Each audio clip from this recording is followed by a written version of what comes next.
Hello and welcome to my channel Project PMYP. Here we are preparing for UPSC EPFO 2023 which is going to be conducted on 2nd of July, and already 3 lectures have been uploaded related to industrial relations and this is the fourth lecture here. जिसने lecture नहीं देखे हैं तीनों जाके playlist में check कर सकते हो, मैं लिंक इसका डिस्क्रिप्शन में भी डाल दूंगी। आज का हमारा टॉपिक है lockout and strike. Lockout and strike, इसके पहले एक बार रिवीजन कर लेते हैं कि हमने फर्स्ट सेकंड और थर्ड लेक्चर में क्या पढ़ा था। फर्स्ट लेक्चर में हमने बेसिक्स पढ़े थे अबाउट इंडस्ट्रियल रिलेशंस की इंडस्ट्रियल रिलेशन की जरूरत क्यों पड़ी हमारे एंशियंट, मेडिवल, प्री कॉलोनियल और कॉलोनियल एरा में ओनर और वर्कर के बीच में रिलेशन कैसा था। सेकेंड लेक्चर में हमने हिस्टोरिकल बैकग्राउंड पढ़ा, मतलब तीन बेसिक हमने एक्ट्स पढ़े थे which was factory act of 1881, then second was all India trade union congress and third was royal commission on condition of labours. कल के लेक्चर में हमने देखा था new economic policy of 1991 NEP, new economic policy of 1991 which was related to LPG. LPG के अलावा हमने 7 facts पढ़े थे जो रिफॉर्म्स लाए गए थे अंडर एनईपी 1991। आज के लेक्चर में हम देखने वाले हैं लॉकआउट और स्ट्राइक के बारे में। स्ट्राइक वर्ड हमने बहुत बार सुना होगा, बट इसका के टाइप्स के कॉज, इसकी बेसिक डेफिनेशन और लॉकआउट क्या है, ये किसके राइट्स हैं, इन सब के बारे में हम इस लेक्चर में जानेंगे। So stay tuned with me along the video.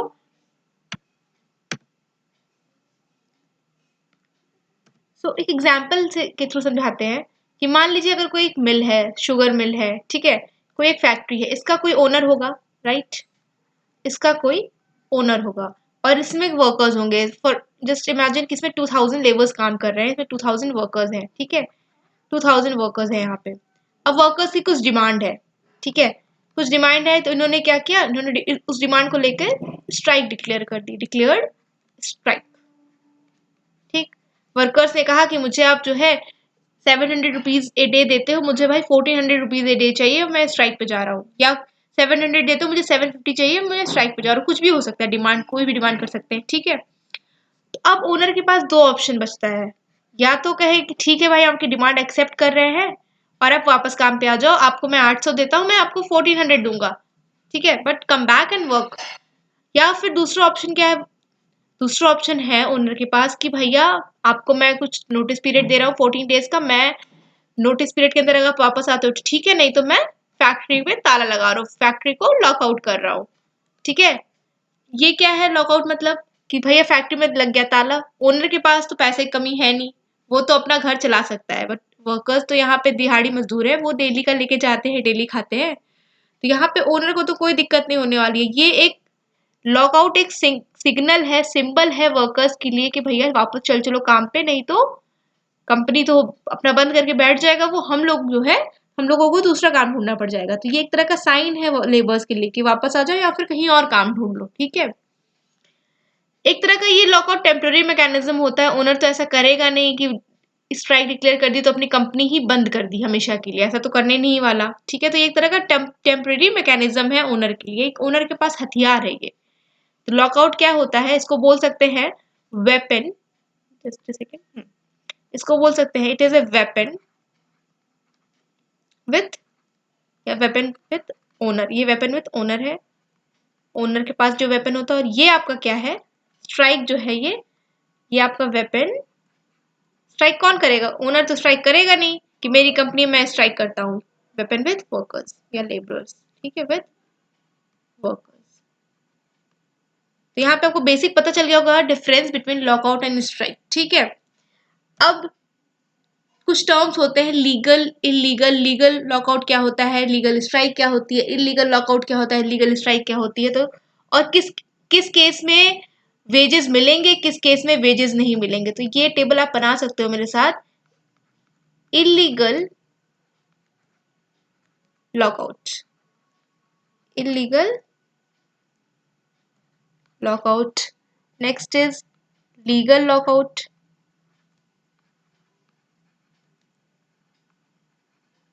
ठीक है, लीगल स्ट्राइक,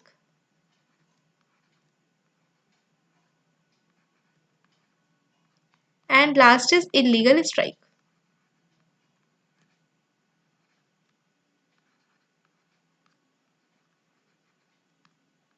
चलिए पहले एक एक को डिफाइन करते हैं।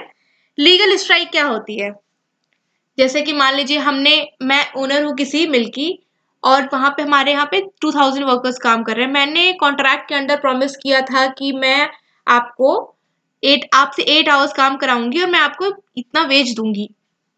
बट मैंने क्या किया, मैंने आपको 8 की जगह 11 आवर्स काम करा रहे हैं और वेज आपको 8 आवर्स वाला ही दे रहे हैं, तो वर्कर्स स्ट्राइक पे जा सकते हैं। ये आपकी एक लीगल स्ट्राइक है, ठीक है। इलीगल स्ट्राइक क्या हो सकती है कि मैंने प्रॉमिस किया कि मैं 8 आवर्स काम कराऊंगी, आपको 800 रुपीज पे करूंगी, मैं उतना कर रही हूँ, बट वर्कर्स क्या कह रहे हैं, नहीं भाई मुझे 1600 रुपीज चाहिए, ठीक है। आउट ऑफ द बॉक्स जाके कुछ भी मांग ले रहे हैं, वो उनकी इलीगल स्ट्राइक हो जाएगी, ठीक है। लीगल लॉकआउट क्या होता है, वर्कर्स ने स्ट्राइक किया, लीगल इलीगल कैसा भी, वर्कर्स ने स्ट्राइक किया। अब ओनर जो है फैक्ट्री का, वो 14 डेज का नोटिस पीरियड देता है और कहता है कि आप लोग वापस आ जाओ, नहीं तो मैं ताला लगा दूंगा कंपनी में। ये होता है लीगल लॉकआउट, एक तरह का लीगल नोटिस दिया जाता है ओनर द्वारा, इसको बोलते हैं लीगल लॉकआउट। इलीगल लॉकआउट क्या होता है, अगर वो नोटिस नहीं देता है और कंपनी में ताला बंद कर देता है, तो वो होता है इलीगल लॉकआउट।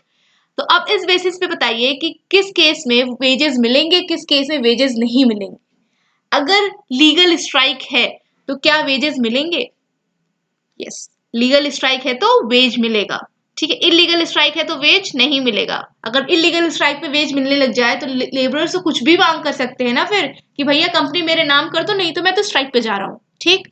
तो ऐसा नहीं है, इलीगल स्ट्राइक पे वेज नहीं मिलेगा, ठीक है। लीगल लॉकआउट पे क्या है, लीगल लॉकआउट पे वेज मिलेगा, अगर सॉरी लीगल लॉकआउट पे वेज नहीं मिलेगा। अगर ओनर ने कह दिया कि मैं 14 डेज पहले उसको इन्फॉर्म कर दिया कि मैं कंपनी में ताला लगा दूंगा, अगर आप लोग स्ट्राइक बैठो, नहीं तो वापस आ जाओ, और वो लोग फिर भी वापस नहीं आ रहे हैं, तो कोई बात नहीं, वो अपना लॉकआउट कर सकता है, वेज आपको नहीं मिलेगा। इलीगल लॉकआउट अगर कर दिया बिना कोई प्रायर नोटिस दिए, अगर ताला लगा दिया है, तो इस पे भी वेज मिलेगा, ठीक है। ये आपके लॉ के अकॉर्डिंग है, ठीक।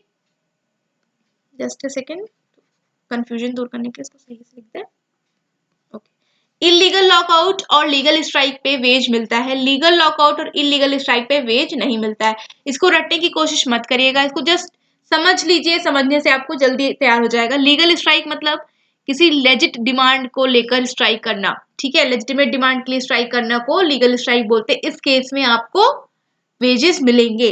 अगर ओनर कहता है कि 14 डेज में आप वापस आ जाओ, नहीं तो मैं ताला लगा दूंगा कंपनी में, तब भी आप वापस नहीं चाहते हो काम करने, तो उस केस में आपको वेज नहीं मिलेगा। इलीगल स्ट्राइक मतलब कोई भी एट रैंडम कोई भी डिमांड करते हैं वर्कर्स और उसको लेके स्ट्राइक बैठ जाते हैं, तो वो एक इलीगल स्ट्राइक होती है और इस केस में वेजेस नहीं मिलते हैं। इलीगल लॉकआउट मतलब ओनर जो है वो लॉकआउट कर देता है बिना किसी प्रायर इंफॉर्मेशन के, बिना किसी प्रायर नोटिस के, वो होता है आपका इलीगल लॉकआउट, और इस केस में आपको वेजेस मिलेंगे। तो ये 4 बेसिक टर्म्स हैं, ठीक है। चलो मूविंग फॉरवर्ड, अब पढ़ते हैं स्ट्राइक के कॉज क्या है, टाइप्स क्या है, ठीक है। So strike cause and types. Strike cause and types. तो स्ट्राइक तो आपको अभी तक क्लियर हो ही गया होगा कि एक वेपन है, यूज किया जाता है किसके द्वारा। अब एक वर्कर तो स्ट्राइक में बैठेगा तो उतना इफेक्टिव नहीं होगा, तो बेसिकली ट्रेड यूनियन या लेबर एसोसिएशन द्वारा यूज किया जाता है कि अपनी डिमांड्स एक्सेप्ट कर सके। यहां हम लिख सकते हैं it is a weapon used by labours, labour या फिर ट्रेड यूनियन, ठीक है, या लेबर एसोसिएशन, लेबर एसोसिएशन, ठीक है, to get their demand accepted, to get their demand accepted.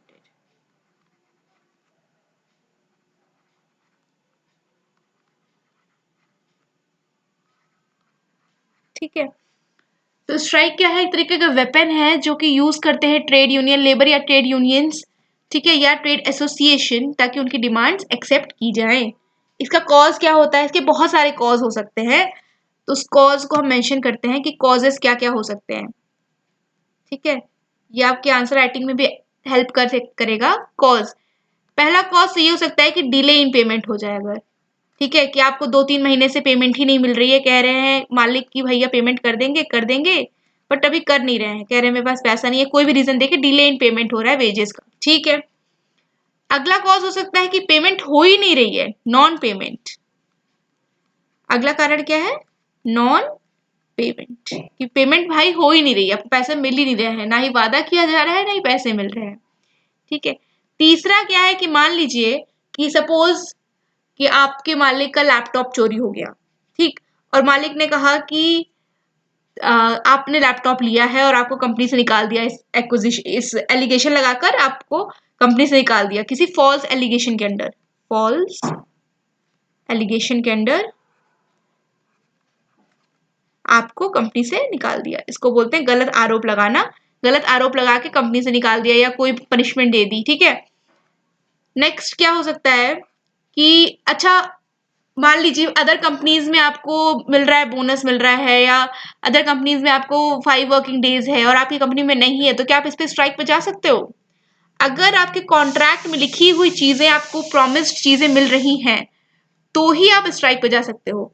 अगर कॉन्ट्रैक्ट में ऐसा कुछ नहीं लिखा है तो फिर आप उसके लेके स्ट्राइक पे नहीं जा सकते हो। तो यहाँ पे लिख सकते हैं promised facilities as per contract अगर ना मिले तो।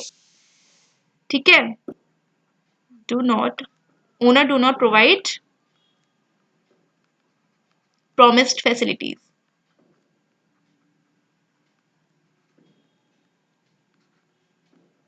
ठीक है, owner do not provide promised facilities, तो भी आप स्ट्राइक पे जा सकते हो।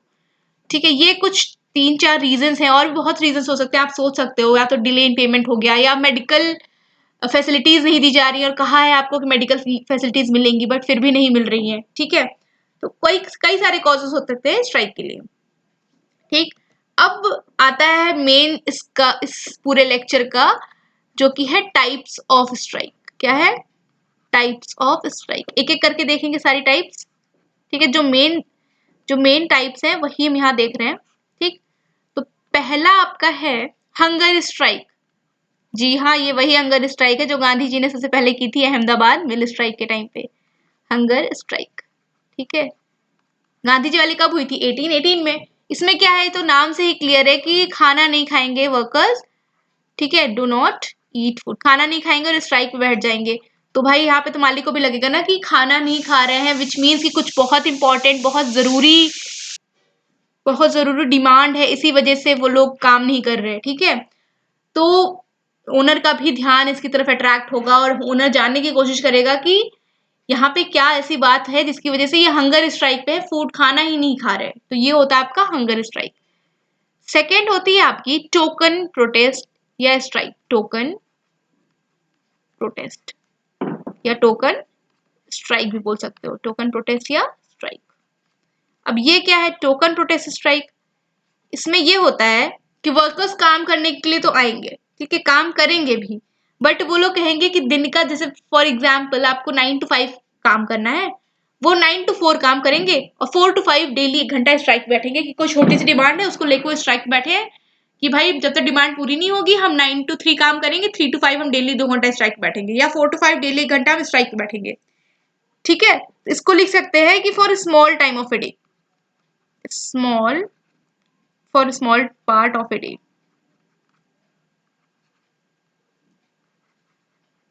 या 1 घंटे के लिए बोल सकते हो, या समथिंग लाइक दैट।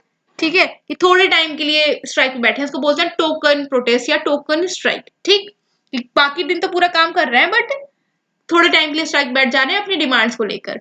नेक्स्ट है वर्क टू रूल स्ट्राइक। क्या है? Work to rule strike.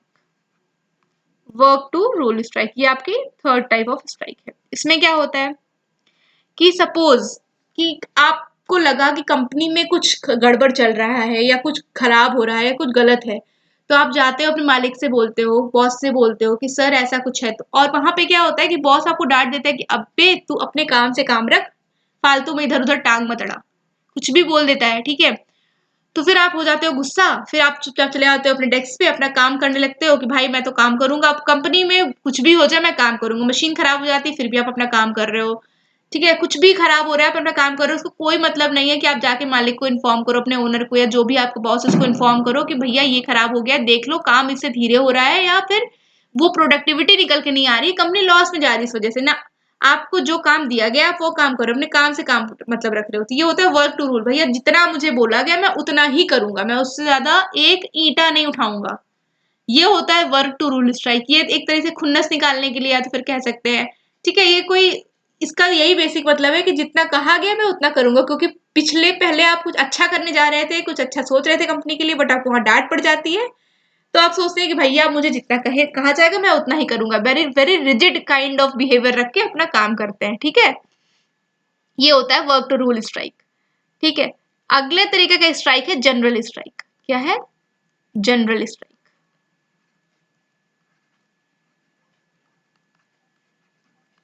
General strike ये होती है ना कॉमन टू ऑल बोल सकते हैं इसको, ठीक है, कॉमन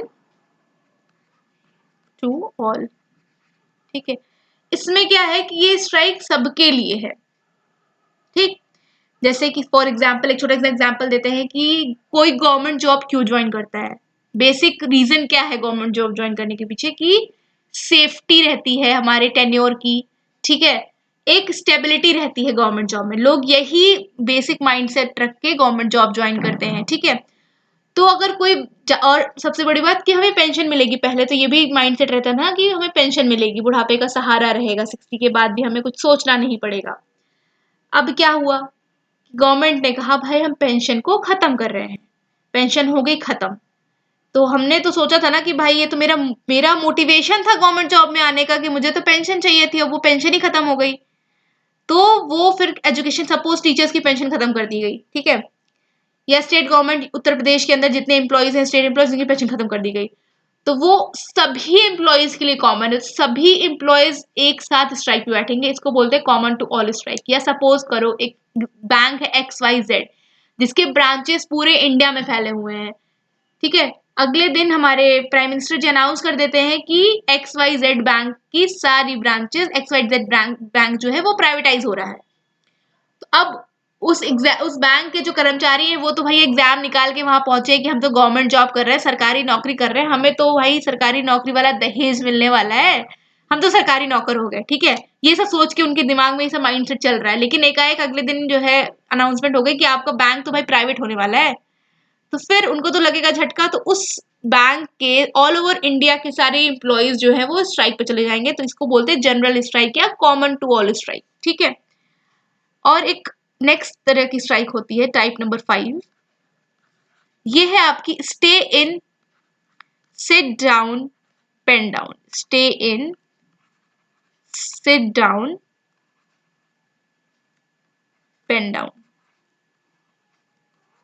ठीक है। Stay in, sit down, pen down, इसमें क्या होता है, आप बैंक में जाओगे या फिर किसी जहां आप काम करो फैक्ट्री में जाओगे, ठीक है, अपने डेस्क पे बैठोगे, ऑफिस जा रहे हो अपने डेस्क पे बैठोगे, लेकिन काम नहीं कर रहे हो, ठीक है। सब कुछ एकदम तैयार होके गए, सब कुछ किया लेकिन काम नहीं कर रहे हो। सपोज होता है ना कि टैक्सी की स्ट्राइक हो गई, टैक्सी ड्राइवर्स जो है वहां पहुंचते हैं, अपने प्रॉपर यूनिफॉर्म में पहुंचते हैं, टैक्सी में भी बैठे रहते हैं, बट पूछोगे बोरी वाले चलोगे, नहीं जाऊंगा, ठीक है, साफ मना कर देते हैं नहीं जाऊंगा, मतलब वो काम नहीं करेंगे, सब कुछ अपने जगह पर है लेकिन वो काम नहीं करेंगे। इसको बोलते हैं stay in, sit down, pen down. ये भी अपने डिमांड्स को मनवाने के लिए होती है, ठीक है। तो आपने यहाँ पे 5 तरह की स्ट्राइक देखी। एक बार सबको जो है रिवाइज कर लेते हैं शुरू से। Industrial relations, lockout and strike, ठीक है, ये हमारा 4th लेक्चर था। ओनर और मिल और वर्कर्स के बीच में रिलेशन था यहाँ पे कि ओनर के क्या वेपन है और वर्कर के क्या वेपन है। अगर वर्कर्स मिल में काम कर रहे हैं और उनकी कोई डिमांड्स है जिसको पूरी करनी है तो उसके लिए वर्कर्स के पास वेपन होता है कि वो स्ट्राइक पे जा सकते हैं, और ओनर के पास वेपन होता है कि वो कंपनी को लॉकआउट कर सकता है नोटिस देने के बाद। अगर नोटिस नहीं देगा तो वो इलीगल लॉकआउट होगा, ठीक है। किस केस में वेजेस मिलेंगे, किस केस में वेजेस नहीं मिलेंगे। अगर इलीगल लॉकआउट है या फिर लीगल स्ट्राइक है तो वेजेस मिलेंगे, लीगल लॉकआउट है या इलीगल स्ट्राइक है तो वेजेस नहीं मिलेंगे। लीगल लॉकआउट क्या होता है? ऐसा लॉकआउट जिसमें ओनर जो है वो 14 डेज प्रायर बता दे कि भैया वापस आ जाओ काम पे, नहीं तो मैं कंपनी में ताला बंद कर रहा हूँ, वो होता है लीगल लॉकआउट।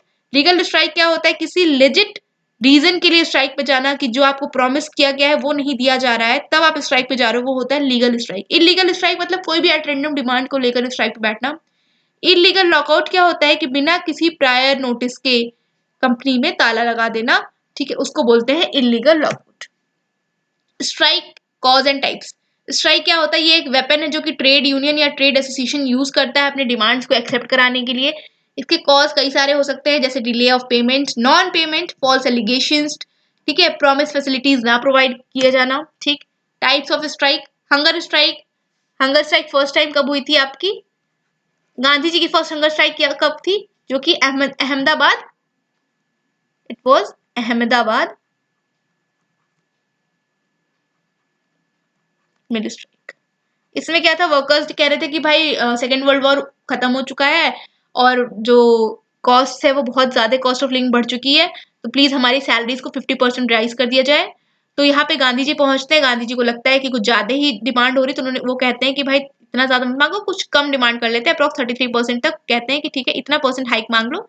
फिर ये बैठ जाते हैं आपकी भूख हड़ताल पर।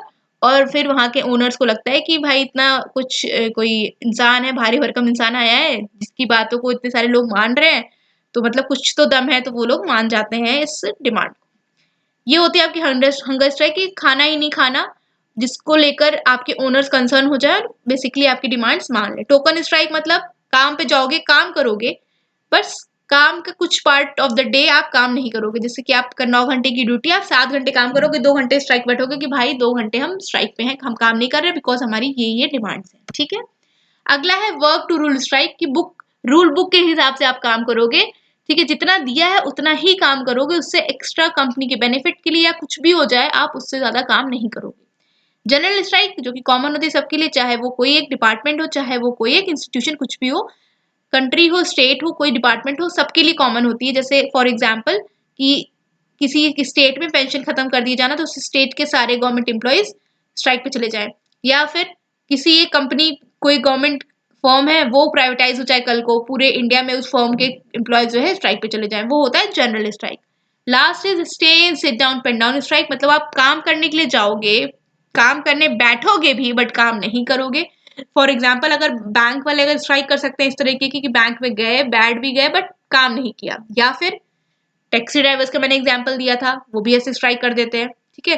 सो दिस वाज इट, आज के लिए इतना ही रहने देते हैं, ठीक है। वी आर हियर प्रोजेक्ट पीएमवाईपी की तरफ से हम लोग प्रिपेयर कर रहे हैं ईपीएफओ एग्जाम के लिए, जो कि 2 जुलाई के लिए है। ये 4th लेक्चर था, अगर आपने बाकी 3 लेक्चर्स नहीं देखे हैं तो आप प्लेलिस्ट में जाके देख सकते हो। इस लेक्चर की सीरीज खत्म होने के बाद हम पीवाईक्यू करेंगे और आप देख पाओगे कि किस तरीके से जो लेक्चर्स हमने पढ़ाए हैं उस लेक्चर से डायरेक्ट क्वेश्चन आपको पीवाईक्यू में दिखने वाले हैं, और आप उसके 90% ऑफ क्वेश्चंस को अटेंड भी कर लोगे आराम से, ठीक है। So stay tune with me, share this series with all who are preparing for EPFO which is going to be held on 2nd of July. Till then, stay tuned. Jai Hind.